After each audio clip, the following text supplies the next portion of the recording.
Salam alaikum mes frères et sœurs. J'espère que vous allez bien, Inch'Allah, malgré les temps difficiles qui s'annoncent de plus en plus durs. Bon, moi, ça fait plusieurs jours que je suis, qu'on est rentré dans le mois de Rajab, qui est un mois rempli de miséricorde et qui est un mois sacré par Allah. Donc, j'avais pris l'initiative déjà de lire pour moi-même le livre Le Jardin des Vertueux, qu'un frère m'a fortement recommandé. Et je lui passe le salam alaikum au passage, si toutefois il tombe sur ma vidéo. Et ce soir, j'ai commencé à écouter différents lives qui étaient faits au départ par des frères qui amenaient à l'islam. Je reconnais plus du tout la religion d'Allah, ni celle du prophète Mohammed sallallahu alayhi wa sallam. Je ne sais pas ce qui se passe aujourd'hui dans le monde, mais il faut vraiment que les gens se réveillent. Ils sont en train de tomber dans le jeu du dégel, mais en plongeant, en grand plongeon libre. Donc du coup, si Allah me le permet,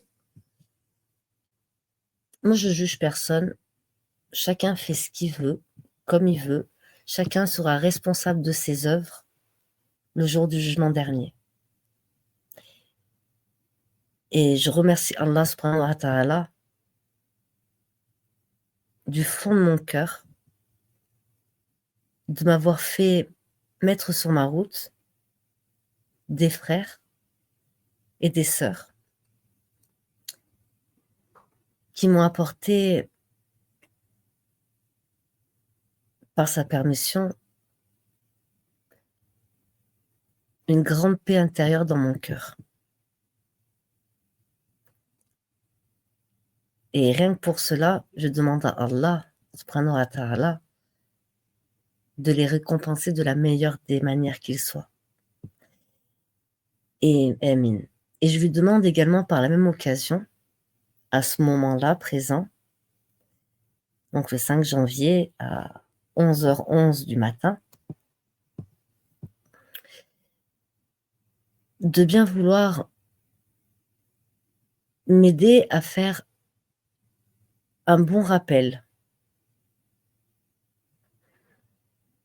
sur ce que moi, j'ai compris de l'islam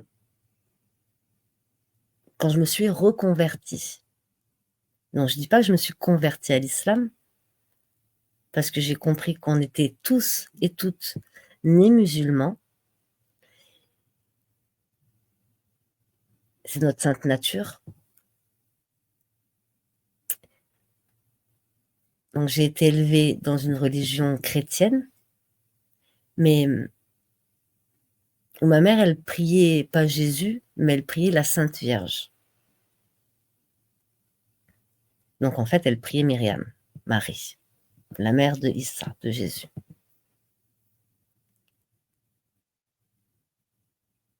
Mais pour ma mère, il n'y a toujours eu qu'un seul Dieu, il n'y en a pas eu trois. Il n'y a pas eu de trinité, comme les pervers se sont acharnés à vouloir mettre dans la tête des gens. C'est une petite parenthèse.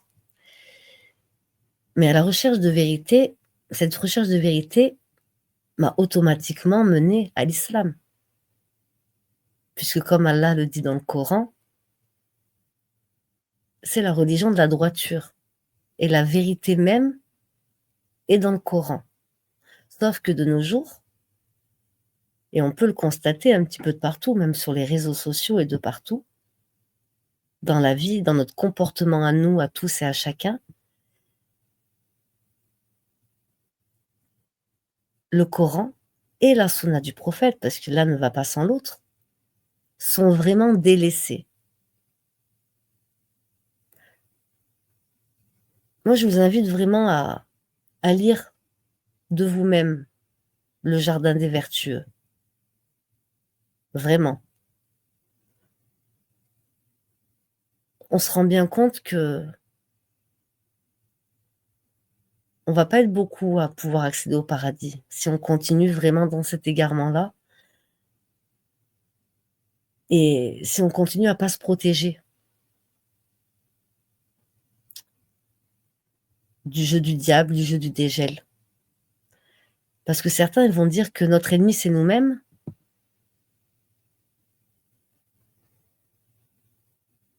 Certes, on a une part de responsabilité dans les choix que l'on va faire et nos cœurs peuvent être entachés par des désirs que ce bas monde crée.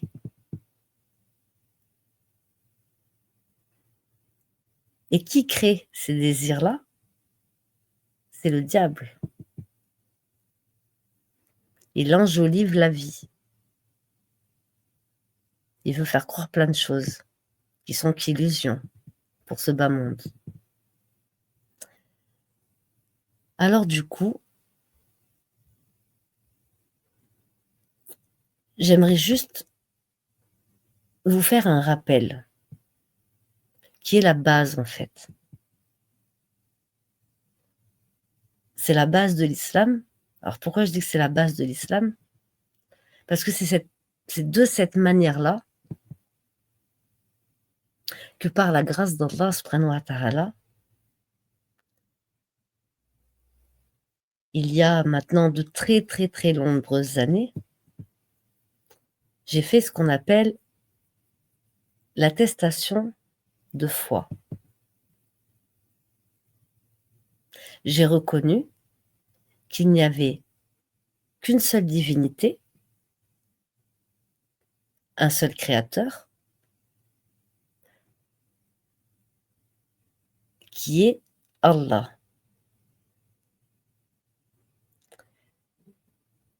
Donc je vous disais, je ne me suis pas convertie, mais reconvertie à l'islam. Je suis retournée à la source de départ. Ce pourquoi, à l'intérieur du ventre de ma maman, l'âme qui m'a été insufflée dans le ventre de ma maman, c'était une âme musulmane.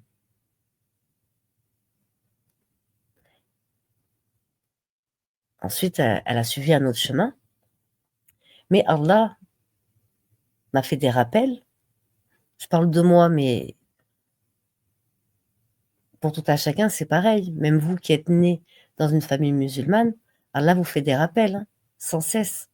Il suffit juste d'ouvrir les yeux, d'observer autour de nous, et les rappels d'Allah, ils sont omniprésents autour de nous.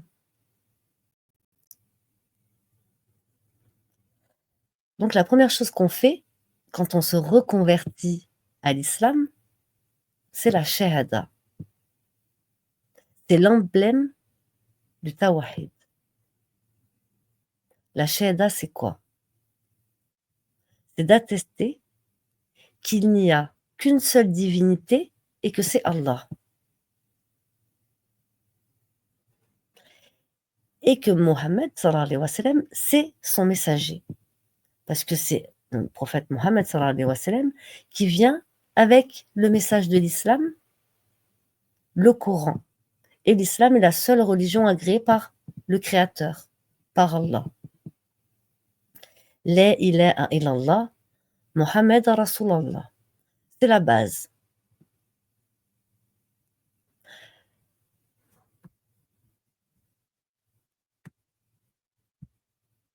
Tout à l'heure, quand je lisais Le Jardin des Vertueux,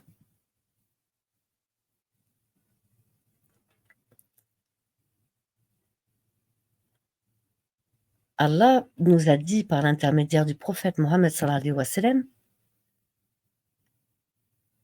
que même un mourant sur son lit de mort, il faut lui faire réciter la shahada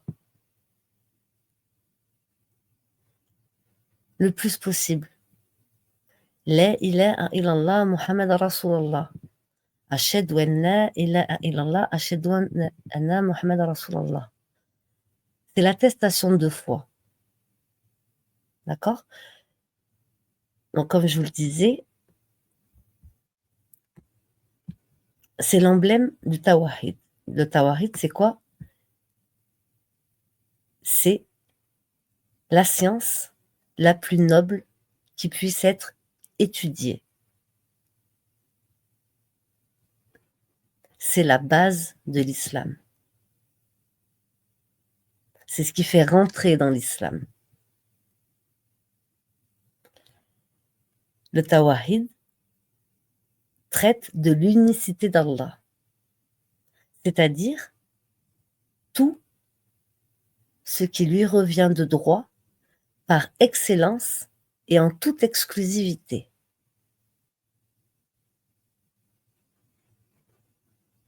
Nos âmes,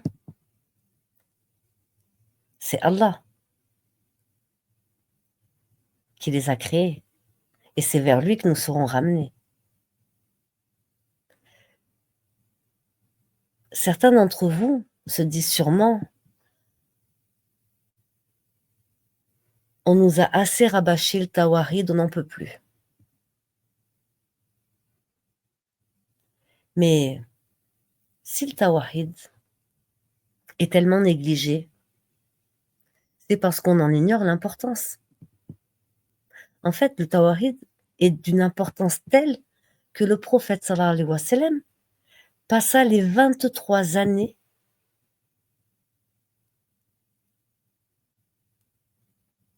de son message à l'enseigner. Les 23 années de sa vie à enseigner le message de l'unicité d'Allah, à l'expliquer et à le faire appliquer.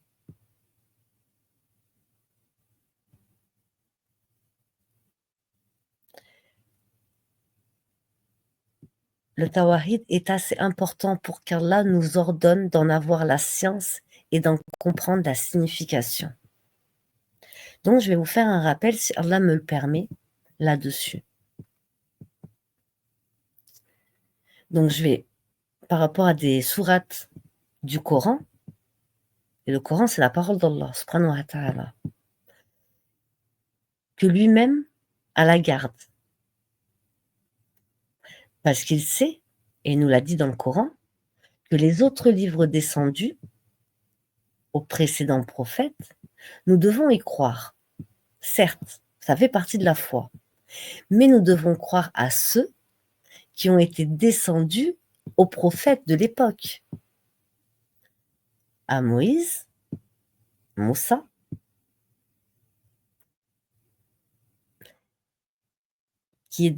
à qui le livre de la Torah est descendu, mais qui a été altéré, modifié par la main de l'homme. Il a été envoyé pour les enfants, enfin pour les Bani Israël, pour le peuple d'Israël.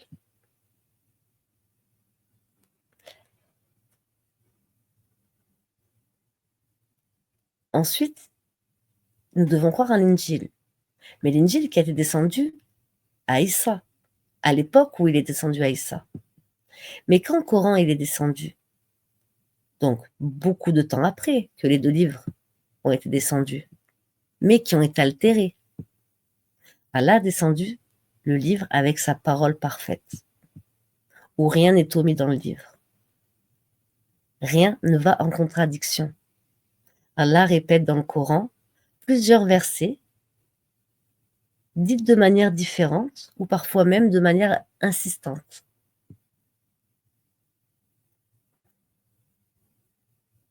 Nous avons été créés juste pour qu'ils puissent voir qui de nous mérite le paradis et qui va aller en enfer. Et ce sont nos œuvres que l'on fait ici-bas qui va nous y amener. C'est pas Pierre, Paul ou Jacques, c'est nous-mêmes. Mais on a un ennemi qu'il faut combattre. Et c'est qui? C'est Iblis. Iblis, il n'est pas à l'intérieur de nous, hein, c'est une créature comme vous et comme moi. Donc ceux déjà qui font que de dire l'ennemi, il est en nous-mêmes, L'ennemi, il n'est pas en nous-mêmes. L'ennemi, il est en dehors de nous. Il y a Iblis et il y a les diables humains. Iblis dans le monde invisible et les diables humains qui sont sur cette terre. Et puis, il y a aussi les sorciers qui font appel au monde invisible avec tout type de sorcellerie,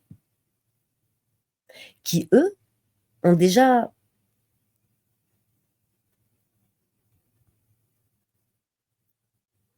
un cœur malade.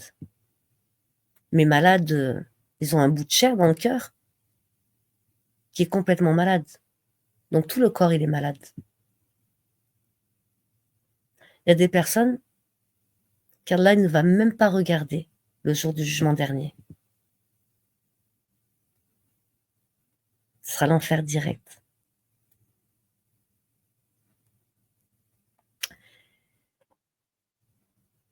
Donc dans la sourate 47 au verset 19, dans la traduction du sens des versets, et sache qu'il n'y a nulle divinité qui ne mérite l'adoration si ce n'est Allah.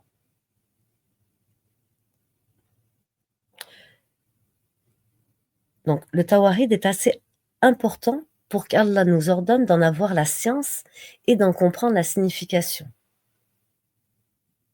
Et sache qu'il n'y a nulle divinité qui ne mérite l'adoration si ce n'est Allah. Il nous le dit dans la sourate 47 au verset 19. Le tawhid est assez important pour que Ibrahim, alayhi salam, demande à Allah de lui donner la capacité de l'appliquer ainsi que ses enfants. Dans la sourate 14 au verset 35, « Et préserve-moi, ainsi que mes enfants, contre l'adoration des idoles. »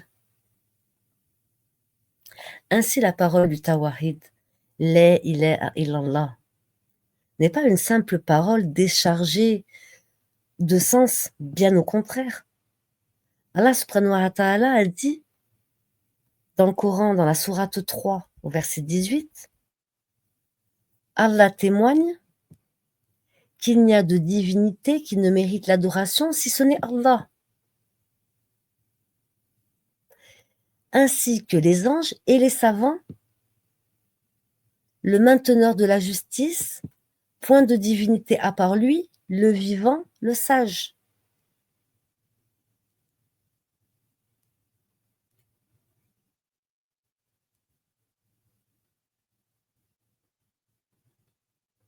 Les savants considèrent que le témoignage cité dans ce verset est le plus grand des témoignages, et ce, d'une part, pour l'importance des témoins, c'est-à-dire Allah, puis les anges et les savants, et d'autre part, pour le témoignage en lui-même, qui est l'unicité d'Allah.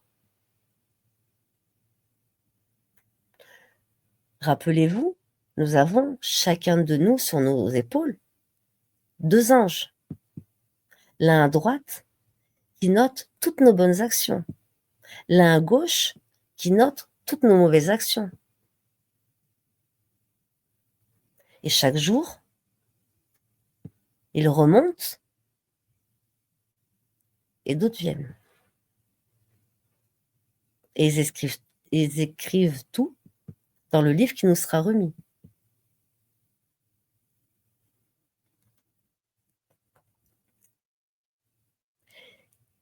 Les différentes parties qu'il faut comprendre dans le tawhid,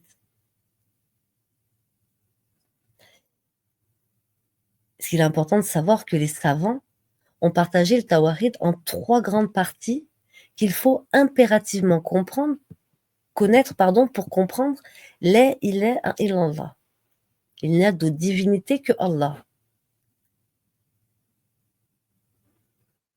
Il n'y a d'autre divinité que Allah. Donc il n'y a qu'une seule divinité, et cette seule divinité, c'est Allah.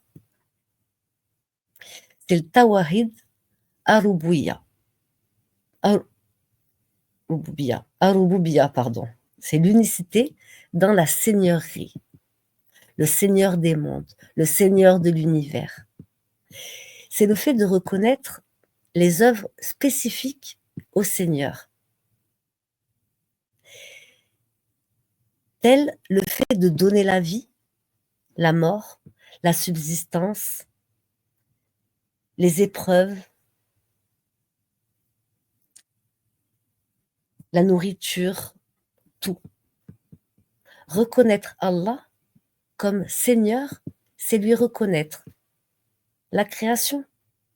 Effectivement, Allah est le seul créateur. Allah subhanahu wa ta'ala a dit, y a-t-il, dans la sourate 35 au verset 3, y a-t-il un créateur en dehors d'Allah qui subvient à vos besoins de la terre? Y a-t-il un créateur en dehors d'Allah qui subvient à vos besoins de par la terre et les cieux? Il n'y a nulle divinité qui ne mérite l'adoration si ce n'est lui. Nous, les humains et les djinns, nous n'avons été créés que pour que nous adorions Allah et que nous reconnaissions son unicité et que nous lui faisons des actes d'adoration tous les jours, 5 fois par jour dans la prière, que nous prononçons son nom quand on se lève, quand on s'habille, quand on se déshabille, quand on va aux toilettes, quand on sort de la maison, quand on rentre à la maison.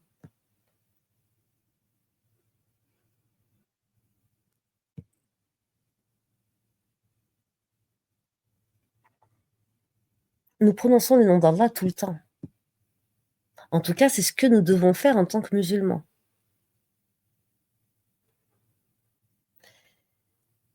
Allah a donc créé l'humanité ainsi que les œuvres de ceux-ci. Dans la sourate 37 au verset 96, et Allah vous a créé ainsi que ce que vous faites. La royauté, Allah est également le seul à détenir la royauté. C'est lui, le maître du trône. Dans la sourate 67 au verset 1, pureté à celui qui détient la royauté et il est capable de toutes choses. C'est lui qui donne la vie, c'est lui qui donne la mort. C'est vers lui que nous serons ramenés. Donc celui qui détient la royauté par excellence, c'est Allah. La gérance, c'est Allah qui est le seul à gérer la création. Il y a des animaux sur cette terre dont nous n'avons même pas besoin de nourrir. C'est Allah qui s'en charge de par sa nature.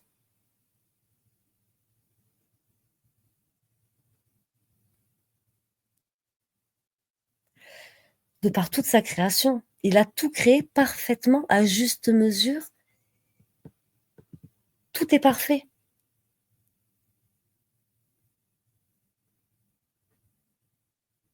Sauf les hommes et les djinns. Nous allons faire le libre arbitre.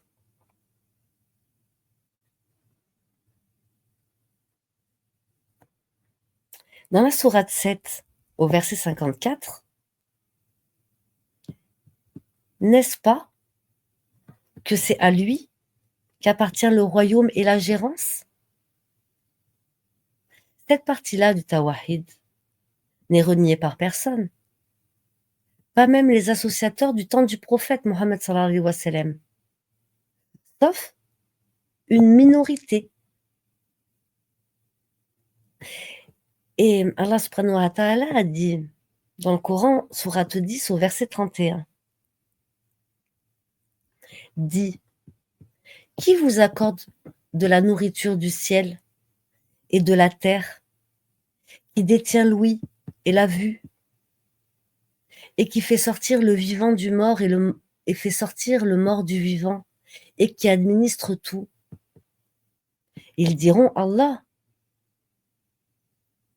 Dis alors, ne le craignez-vous donc pas?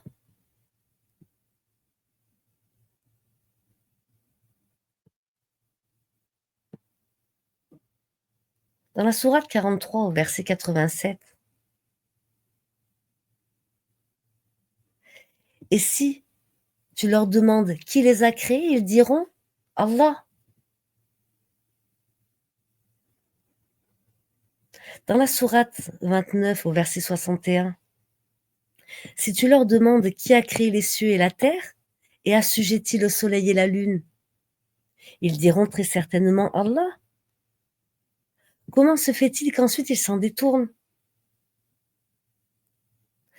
Donc les gens à qui Allah s'adresse sont considérés comme des associateurs, même s'ils ont cru au Tawahid dans la Seigneurie. Car ces gens-là ont adoré d'autres divinités avec Allah, en prétendant qu'ils le faisaient pour se rapprocher d'Allah.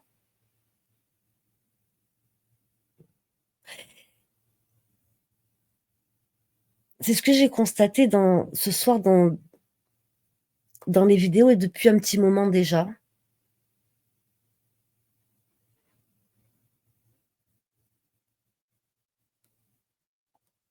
Si tu leur demandes qui a créé les cieux et la terre et assujetti le soleil et la lune, ils te diront très certainement Allah.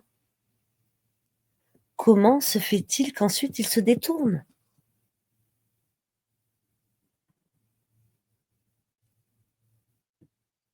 Et Allah subhanahu wa ta'ala a dit, tandis que ceux qui prennent des alliés en dehors d'Allah disent, nous ne les adorons que pour qu'ils nous rapprochent d'Allah davantage. Sourate 39, verset 3. On voit clairement, à travers ce verset, que les associateurs du temps du prophète, sallallahu alayhi wa sallam, croyaient en Allah, en son existence, en sa seigneurie, puisque pour eux, c'était la plus grande des divinités, et les autres divinités leur servaient à se rapprocher d'Allah. Mais il n'y a qu'une seule divinité. La seule et l'unique, c'est Allah.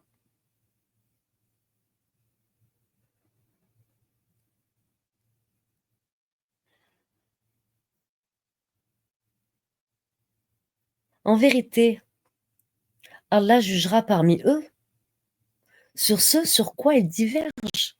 Allah ne guide pas celui qui est menteur et mécréant. Sourate 39, verset 3. Allah ne guide pas les pervers.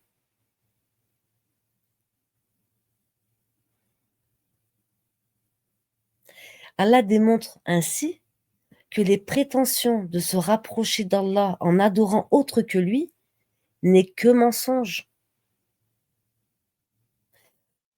Tout comme il nous montre que ce genre d'acte, c'est de la mécréance, c'est-à-dire le fait d'effectuer des sacrifices ou des vœux ou des innovations ou des invocations ou de demander secours à un autre qu'Allah, même si l'intention est de se rapprocher d'Allah. Aujourd'hui, dans les vidéos que je vois sur des gens qui appelaient à l'unicité d'Allah, mais qui aujourd'hui font intervenir des gens qui sont mécréants, qui ne croient pas du tout en Allah, qui vont même jusqu'à dire que nous faisons tous partie de dogmes dans les religions. Non. La seule religion agréée par Allah, c'est l'islam. Le Coran est le livre de la vérité. Moi, en recherche de vérité, ma recherche de vérité m'a conduite à l'islam. Je suis française, je suis une femme. C'est la meilleure religion qui respecte le droit humain, le droit des animaux, l'équité, la bienfaisance, les valeurs, le partage, l'entraide, la solidarité, le soutien.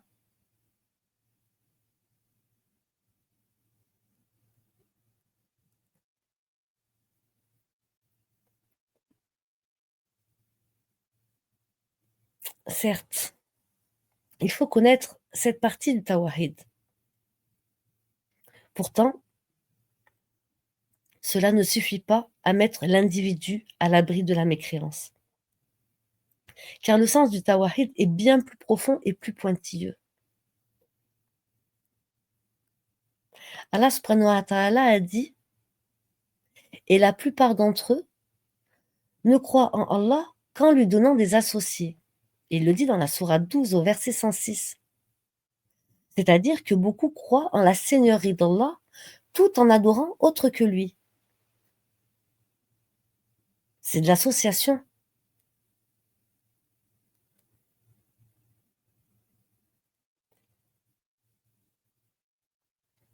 Le tawahid al-uluya, l'unicité dans l'adoration. Là, nous avons vu l'unicité dans la seigneurie. Là, nous allons voir l'unicité dans l'adoration.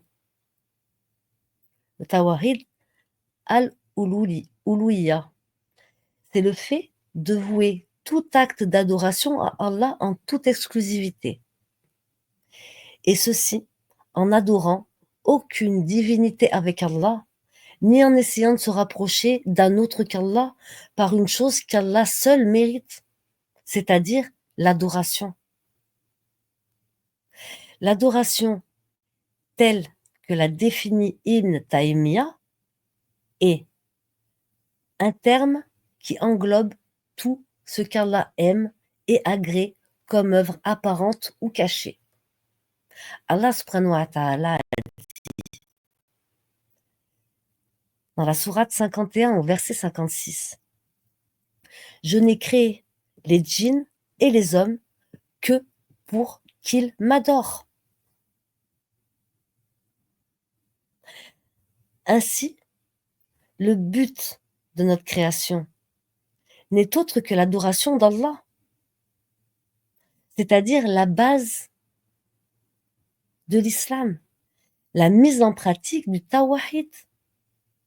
Allah dans le Coran interpelle ceux qui reconnaissent sa seigneurie en disant, dans la sourate 10 au verset 3, « Tel est Allah, votre Seigneur, ne réfléchissez-vous donc pas ?» En effet, quiconque reconnaît qu'Allah est l'unique créateur, celui qui donne et reprend la vie, qui subvient aux besoins de chacun, qui répond aux invocations,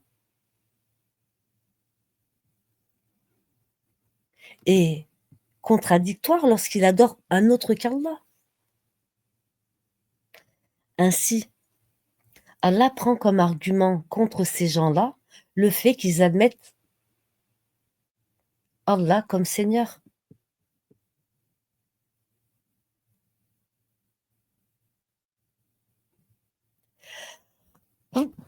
Alhamdulillah. Le Tawahid al-Asma wa Sifat, l'unicité dans les noms et les caractères. Allah dans le Coran s'est attribué des noms et des caractères. Tout comme le prophète sallallahu alayhi wa sallam, dans sa sunna, a attribué à Allah des noms et des caractères que nous devons d'accepter.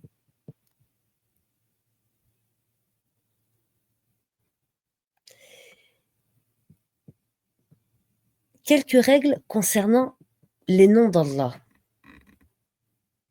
Tous les noms d'Allah sont parfaits. C'est pourquoi nous devons invoquer Allah par ces noms-là. Dans la sourate 7 au verset 180. Et à Allah appartient les plus beaux noms, alors invoquez-le par ces noms-là. Et les noms d'Allah sont parfaits puisque chacun d'entre eux désigne un caractère qui est lui aussi au summum de la perfection. Par exemple, Allah a pour nom le savant. Ceci explique comme caractère la science parfaite qui n'a jamais été précédée d'une ignorance quelconque, ni n'est sujette à un oubli quelconque.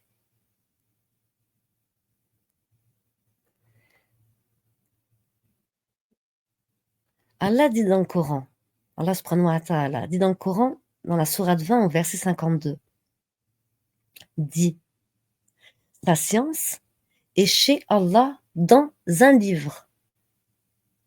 Sa science est chez Allah dans un livre. Allah ne s'égare pas et n'oublie pas. »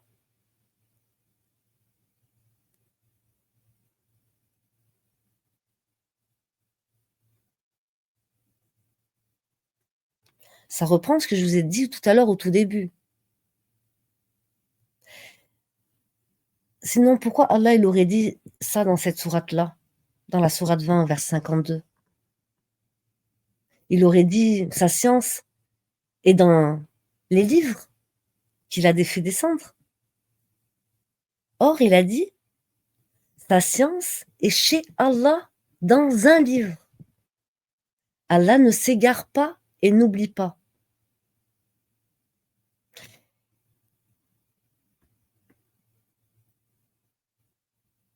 Moi, ce que je comprends de cette sourate-là,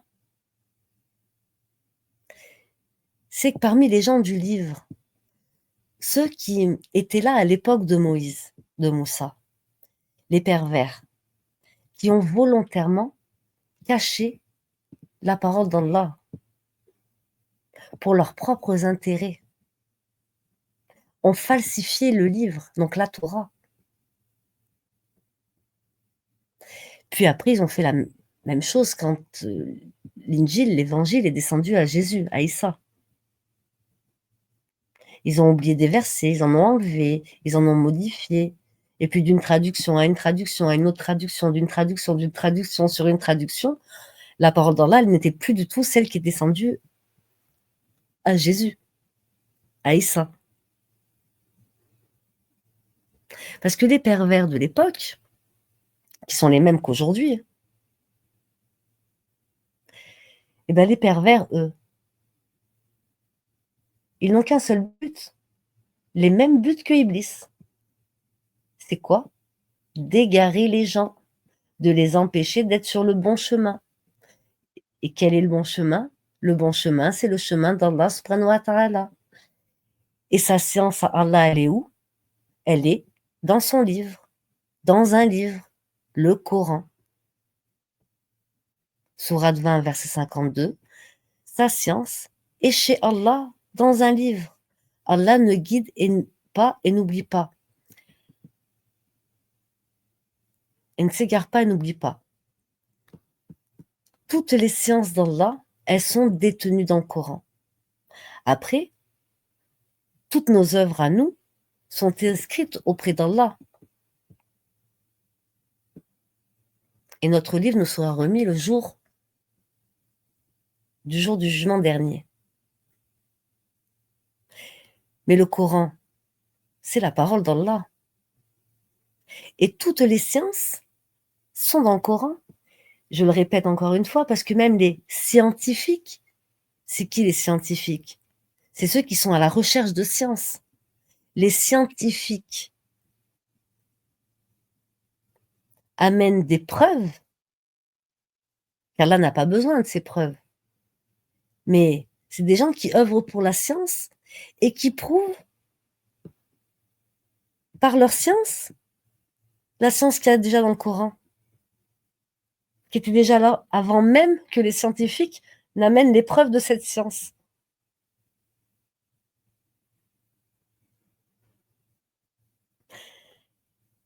Donc mes frères et sœurs, et les gens qui tombent sur ce live, j'ai juste une chose à vous rappeler, et à me rappeler à moi-même. Dans les époques où l'on vit aujourd'hui, où nous sommes amenés à tous nous rassembler au nom de la vérité, au nom de l'unicité, qu'on soyons unis entre nous pour l'unique créateur, pour Allah.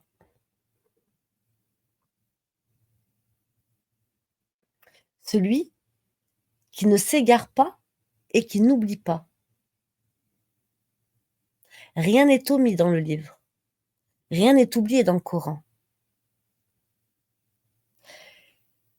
Tout comme la science d'Allah englobe toute chose de manière générale et de manière détaillée. Dans le livre Le Jardin des Vertus, que je n'ai pas encore fini, mais j'ai appris, par la grâce d'Allah, énormément de choses. Mais quand je vois le monde dans lequel on vit aujourd'hui, je comprends en fait. Je comprends qu'on doit redoubler d'efforts encore plus maintenant et que tenir la religion dans sa main, tenir l'islam, s'accrocher au Coran, c'est comme tenir une braise de feu et que ça brûle et que c'est plus facile de lâcher et de suivre les associateurs. Non, non, non. Il faut pas, mes frères et sœurs, rester accrochés à l'anse la plus solide qui est Allah. Allah subhanahu wa ta'ala nous dit dans le Coran, à la sourate 64 au verset 4, il sait ce qu'il y a dans les cieux et dans la terre. Et il sait ce que vous cachez et ce que vous laissez apparaître. Et Allah sait ce que renferment les poitrines. Allah, il sait pourquoi il nous a créés. Nous, on ne sait pas. Si ça vous rappelle ce fameux conflit entre Iblis et Allah par rapport à Adam. Et quand les anges, quand Allah il a créé Adam, quand il a dit je vais créer un calife sur terre, et que les anges ils lui ont dit vas-tu créer quelqu'un qui va semer le désordre sur terre? Allah leur a dit quoi? Je sais ce que vous ne savez pas. Allah subhanahu wa ta'ala, il sait ce qu'il y a dans les cieux et dans la terre. Et il sait ce que vous cachez et ce que vous laissez apparaître. Et Allah sait ce que renferment les poitrines. Rappelez-vous aussi qu'à la fin des temps, il va y avoir deux catégories d'êtres humains.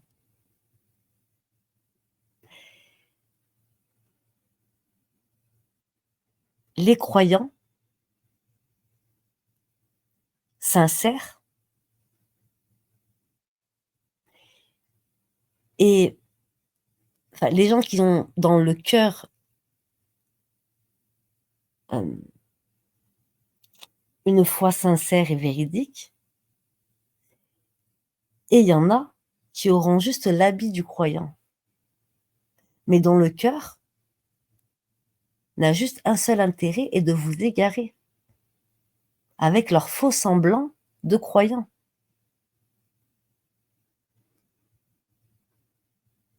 Allah sait ce qu'il y a dans les cieux et dans la terre. Et il sait ce que vous cachez et ce que vous laissez apparaître. Et Allah sait ce que renferment les poitrines. Les noms d'Allah sont indénombrables. Le prophète, sallallahu alayhi wa sallam, a dit « Ô Allah, je te demande par tous les noms qui t'appartiennent et par lesquels tu t'es nommé ou que tu as révélé dans ton livre ou que tu as appris à l'une de tes créatures ou que tu as gardé caché dans ta science l'inconnu. »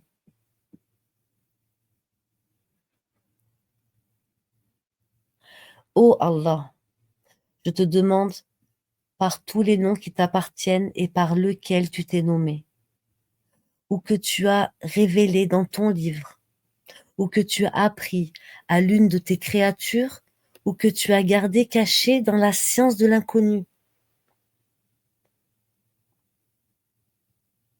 Quant au hadith suivant, Allah a 99 noms, 100 moins un. Celui qui les connaît entrera au paradis.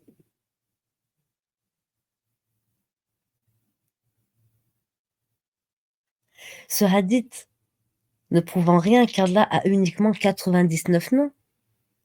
Simplement, celui qui connaît cela, c'est-à-dire les 99, entrera au paradis.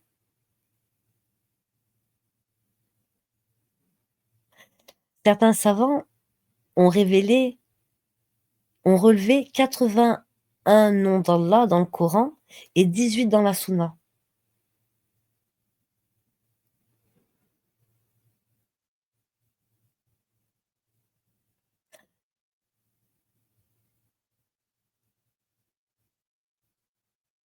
Mais en même temps, tous les 99 noms et attributs d'Allah se concentrent, se concentrent tous dans la Fatiha. Si vous méditez bien sur cette sourate, qu'on répète 17 fois par jour, au minimum. Je dis vraiment au minimum.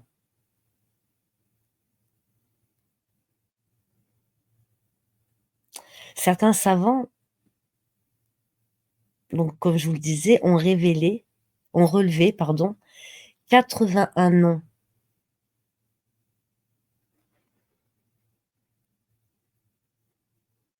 dans le Coran et 18 dans la Sunna. Les noms d'Allah sont ceux qui sont cités dans le Coran et la Sunna. Et en aucun cas, on ne peut appeler Allah par un autre nom. Car notre esprit ne peut concevoir ce qu'Allah mérite réellement comme nom. Donc, nous devons nous en tenir à ceux qui sont déjà mentionnés. Il n'y a que l'imam al-Mahdi qui connaîtra le nom sublime d'Allah. Ça fait partie de lui et de son créateur.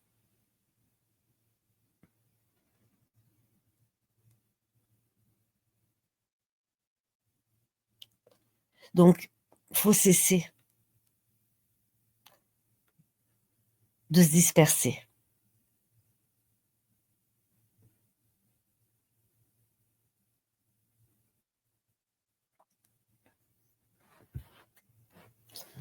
Quelques règles concernant les caractères d'Allah. Les caractères d'Allah sont tous parfaits, sans aucune faille. Allah subhanahu wa ta'ala a dit dans la sourate 16 au verset 60, c'est à ceux qui ne croient pas en l'au-delà que revient le mauvais qualitatif. Non, pardon. Dans la sourate 16 au verset 60, c'est à ceux qui ne croient pas en l'au-delà que revient le mauvais qualificatif, tandis qu'à Allah seul est le qualificatif suprême, et c'est lui le tout-puissant et le sage. Dans la sourate 37, au verset 180 à 182, gloire à ton Seigneur, le Seigneur de la puissance. Il est au-dessus de tout ce qu'ils décrivent, et paix sur les messagers et louange à Allah, Seigneur de l'univers. Les caractères d'Allah sont plus nombreux que les noms d'Allah, car chaque nom d'Allah entraîne un caractère. Par exemple, le très miséricordieux, Ar-Rahim, entraîne comme caractère la miséricorde. À chaque caractère d'Allah n'entraîne pas forcément un non. En effet, lorsque l'on admet qu'Allah subhanahu wa ta'ala parle et que par conséquent la parole fait partie de ses caractères, eh bien, nous ne pouvons pas pour autant appeler Allah le parleur.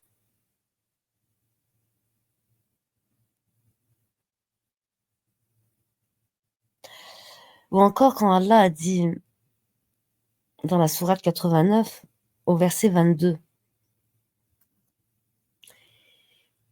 «Et que ton Seigneur viendra ainsi que les anges rang par rang.» Dans ce verset, Allah informe bel et bien d'un de ses caractères, qu'il est le fait de venir au jour de la résurrection, mais en aucun cas nous ne pouvons appeler Allah le veneur, celui qui va à Allah, ou celui qui vient.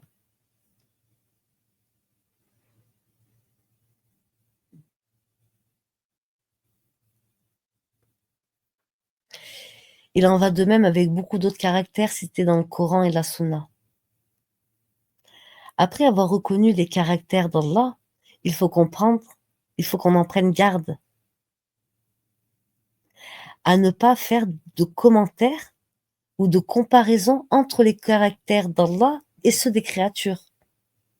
Allah a dit lui-même dans le Coran, dans la sourate 42 au verset 11, rien ne lui ressemble.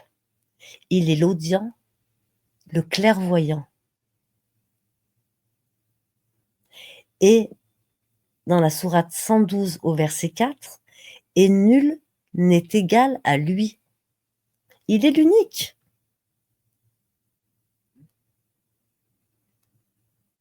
Il est l'unique divinité.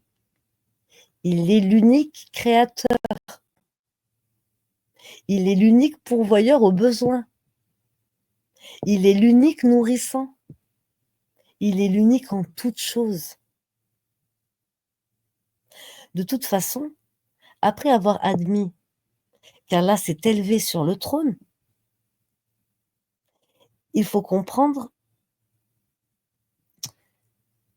qu'en rien ce caractère n'est comparable à ceux des créatures.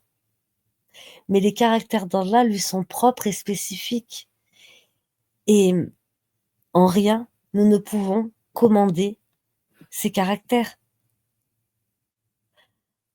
Allah subhanahu wa ta'ala a dit dans le Coran, sourate 20, verset 110, il connaît ce qui est devant eux et derrière eux, alors qu'eux-mêmes ne le cernent pas de leur science. Il connaît ce qui est devant eux et derrière eux, alors qu'eux-mêmes ne le savent pas de leur science.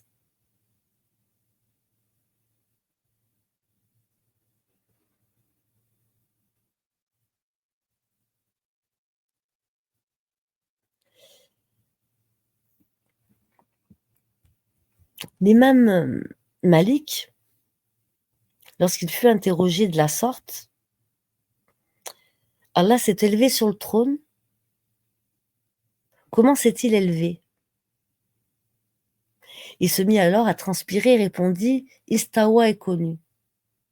Et le comment, alors je reprends. Là, c'est les attitudes des salafs vis-à-vis des caractères d'Allah. Lorsque l'imam Malik fut interrogé de la sorte, Allah s'est élevé sur le trône, comment s'est-il élevé? Il se mit alors à transpirer et répondit: L'istiwa est connu. Et le comment n'est pas accessible à la raison. Et le fait d'y croire est une obligation. Et le fait d'en poser des questions est une innovation. Ainsi, ce que l'imam Malik a jugé comme innovation, c'est le fait de s'interroger sur le comment, car le fait de demander ce qu'est istiwa n'est pas interdit, bien au contraire. L'imam Malik a dit: le comment est inaccessible à la raison.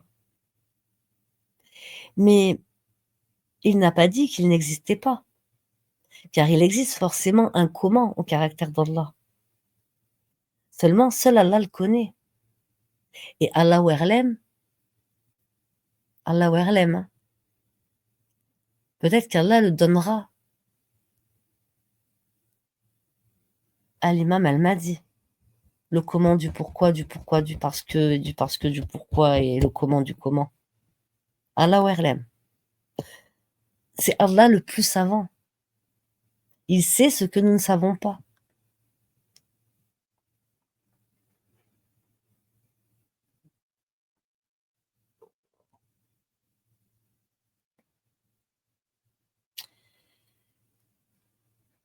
Ainsi, l'imam El-Sabouni, il est décédé en 449 de l'Hégire.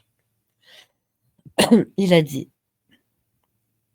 la croyance des salafs implique le fait de reconnaître tous les caractères cités dans le Coran ou dans les hadiths du prophète sallallahu alayhi wa sallam, donc tous les caractères mentionnés tels que la vue, l'ouïe, les yeux, le visage, la science, la force, la capacité, la fierté, la volonté, la parole, la satisfaction, la joie, etc., etc., etc. Les salafs, donc, croient en tout cela et les acceptent tels qu'ils sont, sans pour autant les comparer au caractère des créatures. Il dit également, et que seul Allah connaît leur interprétation, tawil.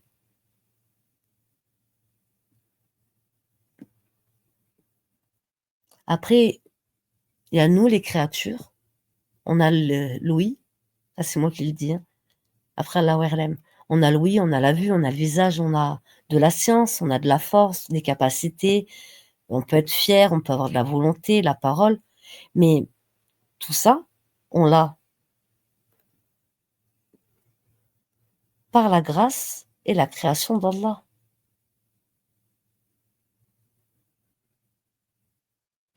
Parce que quand on a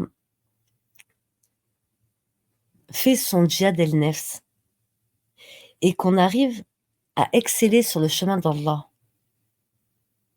il devient l'ouïe par laquelle on entend, les yeux par lesquels on voit, la bouche par laquelle on s'exprime, les mains par laquelle on frappe.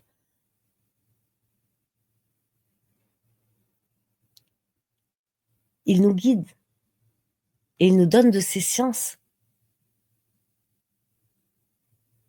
Mais personne n'est égal à lui. Personne ne peut atteindre son excellence. C'est le maître du trône, le seigneur de l'univers, le créateur de tout ce qui est vivant. Il est celui qui sait tout, qui voit tout, qui entend tout. Allah subhanahu wa ta'ala a dit dans le Coran, la sourate 3 au verset 7,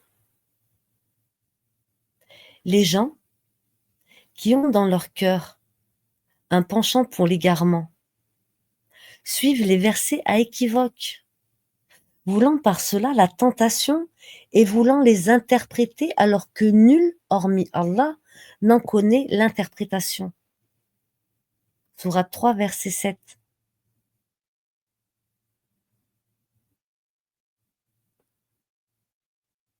Mais ça, c'est moi qui le dis, et qu'Allah me pardonne, je ne cherche pas à égarer qui que ce soit, et il en est témoin. Si Allah a mis des versets à équivoque dans le Coran, sachant qu'il y a des gens qui ont reçu la Torah par Moïse, alayhi salam, l'Injil par Issa, alayhi salam, qu'il y en a qui ont modifié la parole d'Allah et perverti cette parole-là. Allah Werlem, mais Allah a peut-être volontairement mis dans le Coran des versets équivoques, sachant pertinemment que les pervers de l'époque seraient encore là. parce qu'ils traversent les générations. C'est comme les bien guidés. Les bien guidés, ils étaient là au début, ils seront là à la fin. Ben, les pervers, il y en avait qui étaient là au début, ils seront là à la fin. Et ces mêmes pervers, eh ben, ils se servent des versets équivoques pour induire les gens en erreur, pour leur propre intérêt, pour essayer d'altérer la vraie parole d'Allah. Mais c'est en vain.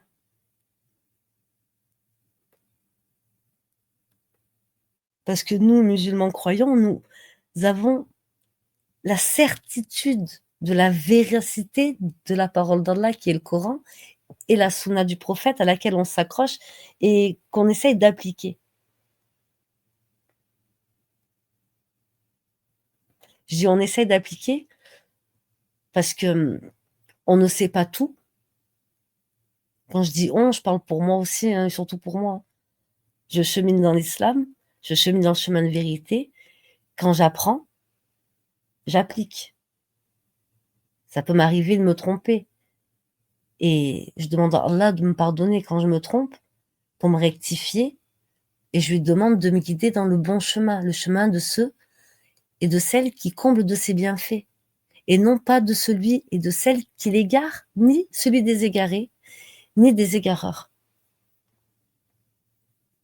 Donc dans la sourate 3 au verset 7, les gens qui ont dans leur cœur un penchant pour l'égarement suivent les versets à équivoque, voulant par cela la tentation et voulant les interpréter, alors que nul, hormis Allah, n'en connaît l'interprétation. Allah a décrit ici le comportement de certaines personnes face à ces caractères. Dans la sourate 3 au verset 7, mais ceux qui sont bien enracinés dans la science disent, nous y croyons, tout est de la part de notre Seigneur, mais seuls les doués d'intelligence s'en rappellent. Mais ceux qui sont bien enracinés dans la science disent, nous y croyons. Tout est la part de notre Seigneur, mais seuls les doués d'intelligence s'en rappellent.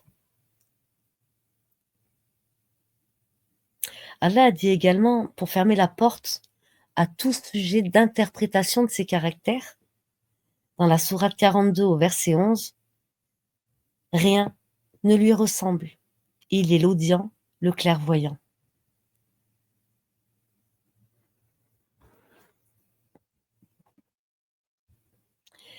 Esh-Shafi'i a dit, je crois en Allah et en ce qui provient de la part d'Allah, et comme le veut Allah.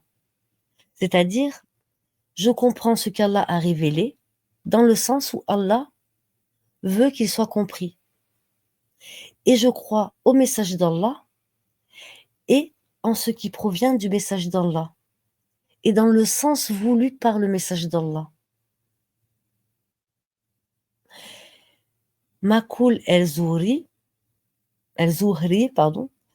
furent interrogés sur l'explication de certains hadiths ayant attrait au caractère d'Allah et lui répondirent, faites-les passer ou transmettez-les comme ils sont venus, c'est-à-dire tels qu'ils sont, sans rien y ajouter et sans rien omettre.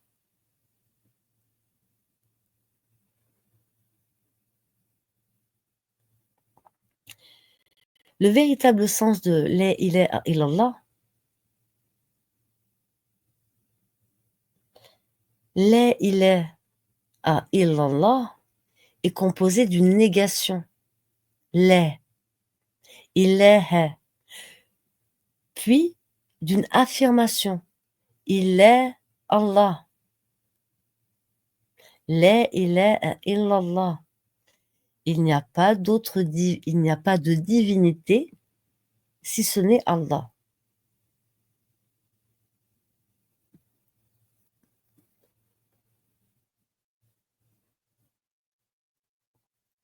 Allah subhanahu wa ta'ala a dit dans la sourate 43 au verset 26, et quand Ibrahim alayhi salam dit à son père et à son peuple, je désavoue totalement ce que vous adorez. Ceci explique tout à fait le fait de rejeter et de désapprouver toute adoration vouée à un autre que Allah. Puis Allah termine le verset comme suit, dans la sourate 43 au verset 27. Sauf celui qui m'a créé et c'est lui qui me guidera. Et qui c'est qui crée et qui guide si ce n'est Allah subhanahu wa ta'ala?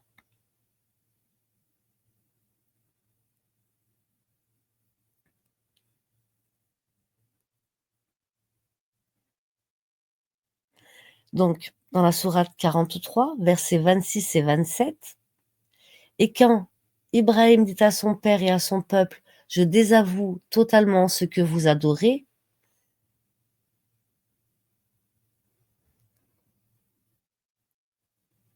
et il finit par au verset 27, sauf celui qui m'a créé, et c'est lui qui me guidera. Ainsi, en rejetant d'une part, toute divinité, et en admettant, d'autre part, Allah comme divinité, Ibrahim paracheva son tawahid. En résumé, la ilaha illallah comprend deux parties, une négation et une affirmation, qui sont indissociables. Allah est l'unique. Même là, il y a les opposés, une négation et une affirmation. Subhanallah, alhamdulillah, Allahu Akbar. Ashhadu an la ilaha illallah, ashhadu anna Muhammad Rasulallah.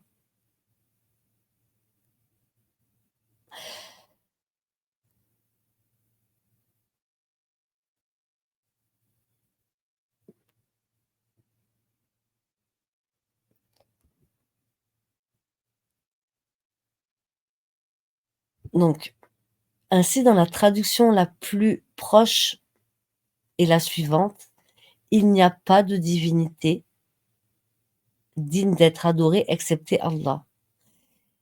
Mais j'ai envie de vous dire, même moi-même plus loin, il n'y a pas de divinité si ce n'est Allah.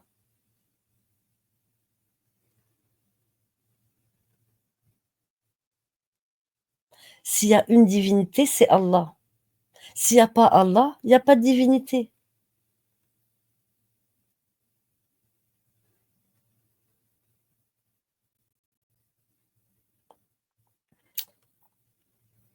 Ainsi, Abderrahman al-Sadi a donné comme explication de la ilaha illallah, Allah nous informe qu'il est le seul à détenir les formes de seigneurie et par conséquent, lui seul mérite d'être adoré et adorer un autre que lui est une adoration vaine.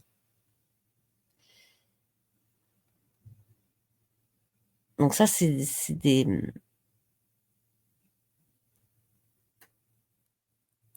interprétations.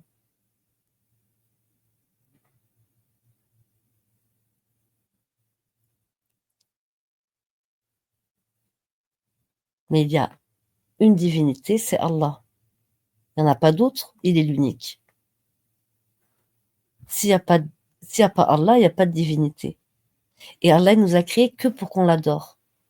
Allah nous a créés que pour qu'on adore la divinité. La divinité, c'est Allah.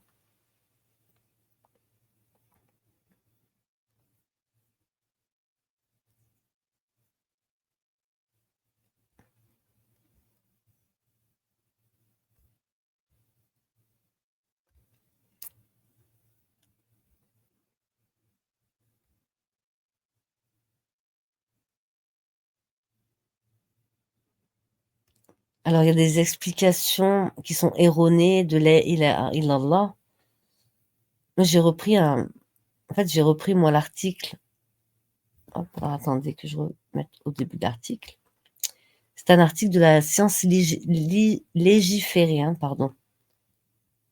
Hein, donc, qui parle, qui date, c'est un article qui avait été publié en novembre 2013 par Hilm Char... Je peux pas le prononcer. Mais bon, c'est la science légiférée. Donc, selon la législation islamique. Donc, moi, je n'invente rien, hein.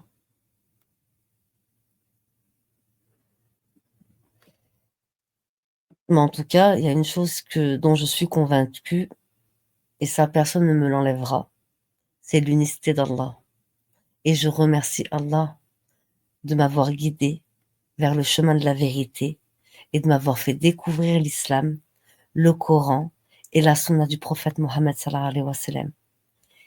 Et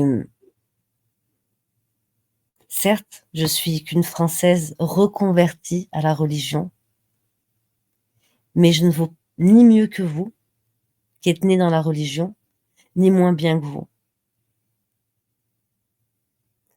Je chemine, comme vous, dans l'adoration de mon Créateur et dans la recherche de sa satisfaction.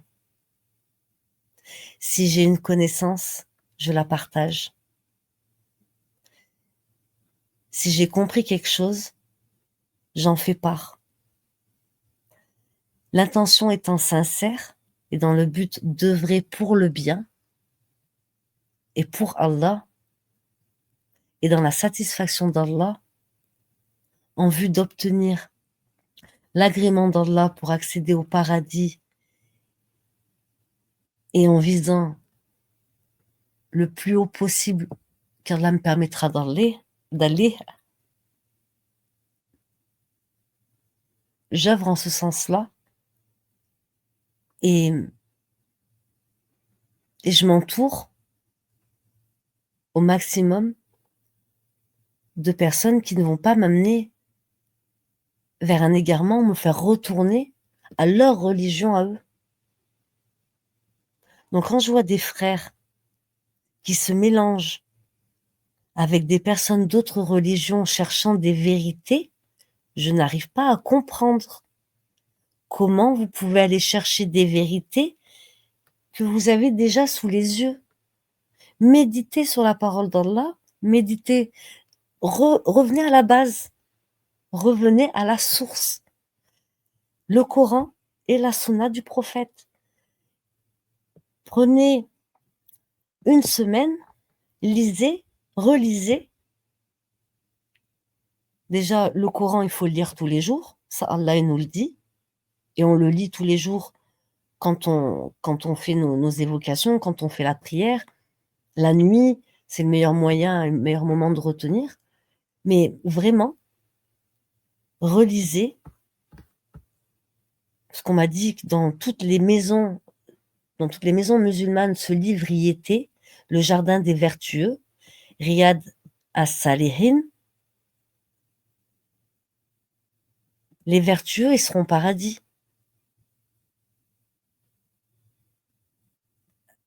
Cherchez la science là où elle est. Arrêtez de la chercher là où elle n'est pas et arrêtez de la chercher chez les mécréants, s'il vous plaît. Respectez Allah, respectez votre Créateur. On est dans un mois béni, mes frères et mes sœurs. On est dans un mois de miséricorde d'Allah.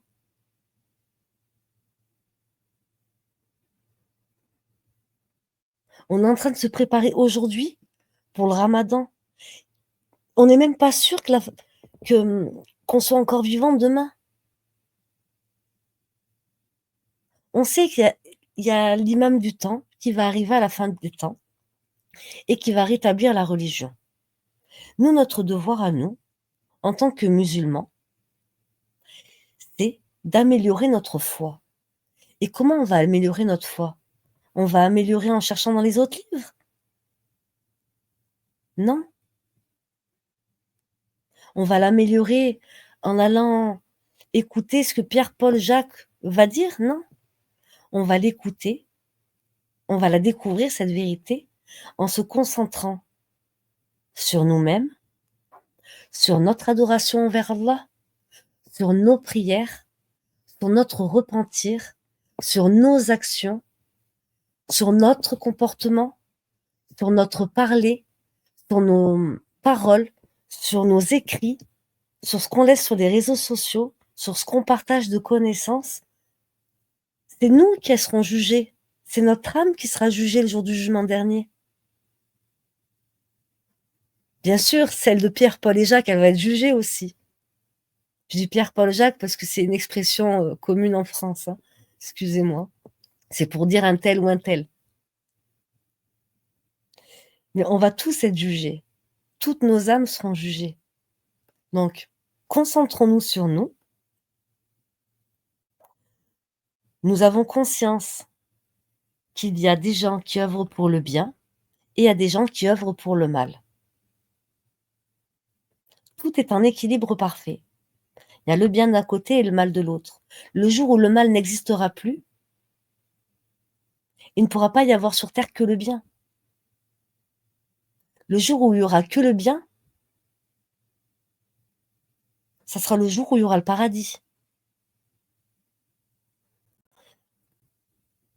Faut réfléchir. Hein.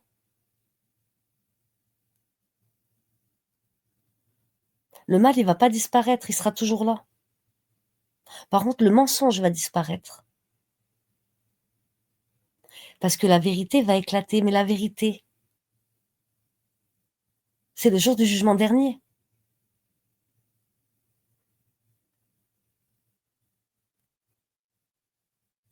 Et le jour du jugement dernier,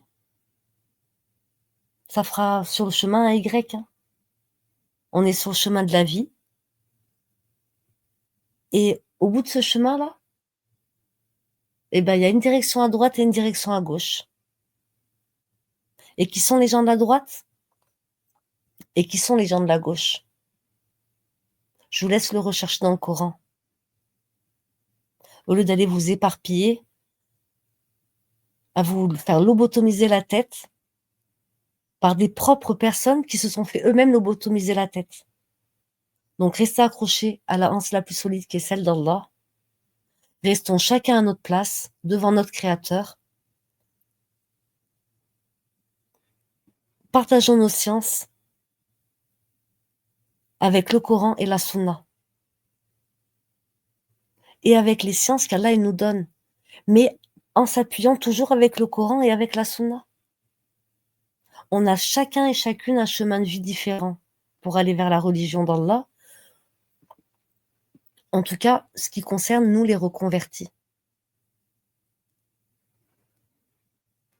Mais vous, mes frères et mes sœurs, oubliez ce que vos parents vous ont appris. Raccrochez-vous à Allah. Faites comme si vous ne connaissiez rien à la religion. Prenez le Coran et lisez-le comme si vous étiez un nouveau-né dans l'islam. Oubliez tout ce que vous croyez savoir et relisez correctement le Coran. Relisez le livre Le Jardin des Vertueux. Et vraiment, votre cœur va parfois s'emballer de joie, mais parfois il va s'humilier. Parce qu'on est loin, mais on est très loin. Aujourd'hui, en 2025, on est très loin de ce que le prophète Mohammed sallallahu alayhi wa sallam disait à ses compagnons, le comportement à avoir. On en est extrêmement loin. Et si on est loin de ce que le prophète Mohammed sallallahu alayhi wa sallam enseignait à ses compagnons, pensez-vous qu'on va être proche ou loin d'Allah pour l'éternité?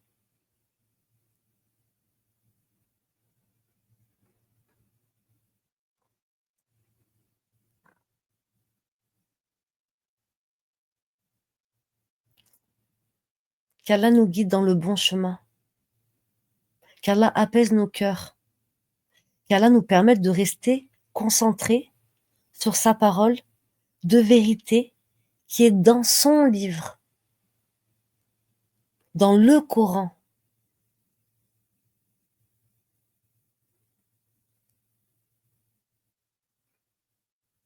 Et le Coran, c'est la parole d'Allah. Et il en a la garde. Le Coran détient toutes les sciences.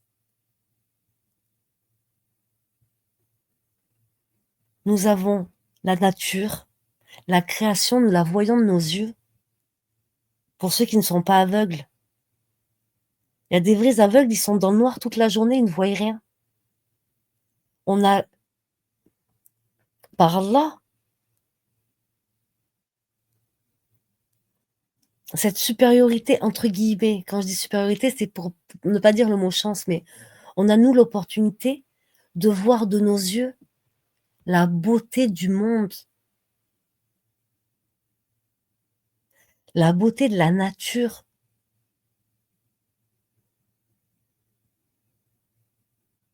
On a la beauté de la parole d'Allah dans le Coran, la beauté du comportement dans la Sunna, qui est le comportement du prophète sallallahu alayhi wa sallam.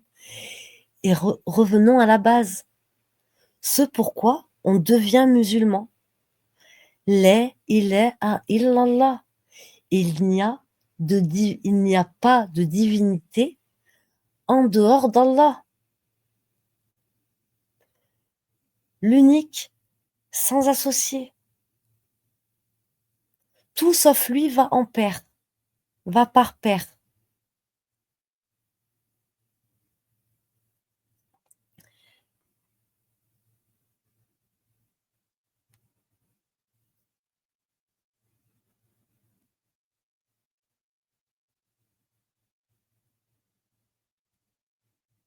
Ne faites pas comme ceux qui ont rejeté le prophète Mohammed sallallahu alayhi wa sallam quand le Coran lui est descendu dans le cœur. Ceux qui, quand on leur disait la ilaha illallah, ils se gonflaient d'orgueil en disant allons-nous abandonner nos divinités pour un poète fou?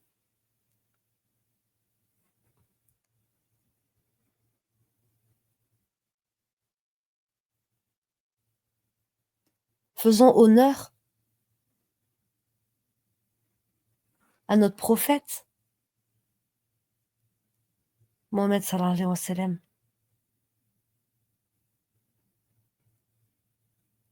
Faisons honneur à notre religion,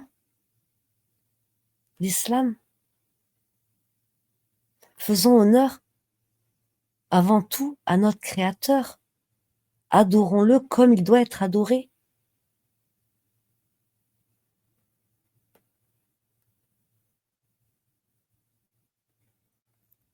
Je vous souhaite à tous une bonne nuit sous la protection d'Allah Azza wa Jal.